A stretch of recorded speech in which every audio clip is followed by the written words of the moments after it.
গতকাল একটা video social মিডিয়াতে খুব ভাইরাল হয়, একটা ফারাক্কার এনটিপিসির মোড়ের ঘটনা নিয়ে। তো সেই নিয়ে আমরা প্রেস ব্রিফ করছি।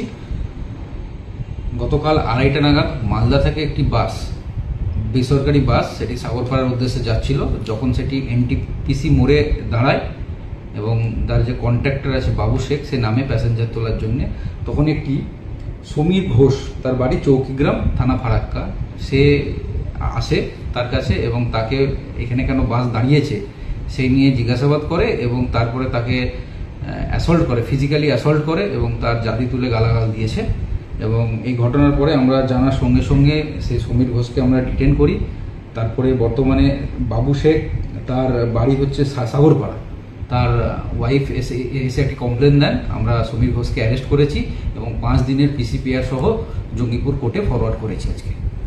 আচ্ছা, ওর সঙ্গে কি আর কেউ যুক্ত হয়েছে? অনেকে কমেন্ট করেছিলেন, আজে বাজে এরকম কমেন্ট আসছে। না, এখনো পর্যন্ত আমরা যেটুকু পেয়েছি আমরা পিসিতে নিচ্ছি, নেওয়ার পরে জিজ্ঞাসাবাদ করে আরো বাকিটা আমরা ফার্দার বলতে পারবো যে এর পেছনে কি উদ্দেশ্য আছে। রাজনৈতিক কি কোনো যোগসাজশ রয়েছে স্যার? না, এখনো পর্যন্ত সেরকম আমরা কিছু পাইনি। আমরা যেটুকু পেলাম সেটুকু বলে দিচ্ছি। কতদিনের পিসি চাইছেন? 5 দিনের পিসি চেয়েছি।